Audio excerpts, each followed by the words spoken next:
Assalamualaikum warahmatullahi wabarakatuh. Perkenalkan, saya Pinandita. Saya NIM 269 dari kelas 4F. Saya di sini akan menjelaskan materi tentang metode karya wisata, pembelajaran metode karya wisata. Pengertiannya yaitu suatu metode mengajar dengan memanfaatkan lingkungan, lokasi, atau tempat-tempat yang memiliki sumber pengetahuan bagi siswa. Metode mengajar ini dilakukan dengan cara pendampingan guru ataupun orang tua jika usianya terlalu muda atau misal masih kelas 1 SD seperti itu masih bisa atau boleh didampingi.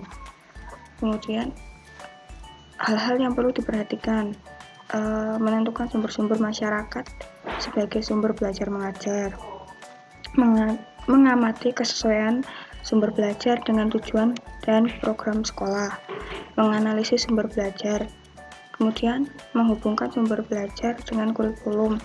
Apakah sumber-sumber belajar dalam karya wisata tersebut menunjang dengan tuntutan kurikulum atau tidak. Kemudian membuat program karya wisata secara logis dan sistematis sehingga berjalan dengan lancar. Kemudian melaksanakan karya wisata sesuai dengan tujuan yang telah ditetapkan. Kemudian menganalisis apakah tujuan karya wisata tersebut tercapai atau tidak. Selanjutnya yaitu kelebihan metode karya wisata ini yaitu metode modern yang memanfaatkan interaksi dengan lingkungan nyata sehingga anak lebih tertarik dan lebih memahami. Kemudian bahan yang dipelajari ketika sekolah bisa langsung dilihat secara nyata, misalnya bangunan bersejarah, sehingga tidak monoton memberikan atau mempelajari materi di dalam kelas, sehingga anak lebih paham dan tahu. Kemudian pengajaran metode ini bisa merangsang siswa untuk kreatif. Kemudian pengajaran ini sangat menyenangkan dan tidak jenuh. Kemudian kekurangan metode karya wisata ini perlu perancangan yang matang, kemudian memerlukan persiapan yang disetujui oleh banyak pihak seperti orang tua, guru, kepala sekolah, dan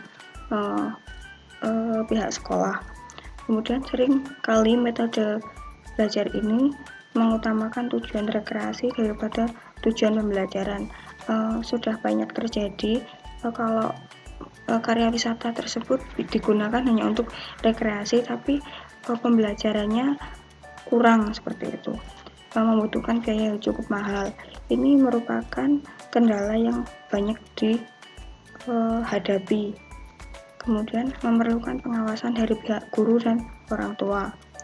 Keselamatan dan perlindungan menjadi faktor penting karena belajar di alam atau belajar karya wisata ini belajar di luar kelas sehingga memerlukan pengawasan yang lebih ekstra seperti itu. Kemudian agar penggunaan karya wisata efektif, langkah-langkah yang harus dilakukan yaitu yang pertama persiapan harus dilakukan dengan matang agar karya wisata bisa berjalan dengan baik. Kemudian pelaksanaan karya wisata yaitu pelaksanaannya bagaimana, implementasinya pada saat karya wisata itu bagaimana, apakah cuma karya wisata hanya berkreasi di dalam pada misal wisata tersebut atau cuma bersenang-senang saja tidak mengambil pelajarannya. Tapi kebanyakan memang anak-anak lebih suka berekreasi saja tapi tidak mengambil pelajaran pada pembelajaran karya wisata tersebut. Kemudian akhir karya wisata, biasanya akhir karya wisata digunakan untuk bahan evaluasi seperti misal anak-anak atau murid diperintah untuk membuat laporan seperti laporan perjalanan dari mulai persiapan sampai akhir karya wisata. Ini juga untuk mengecek apakah siswa paham dengan pembelajaran yang diberikan pada saat karya wisata tersebut atau tidak.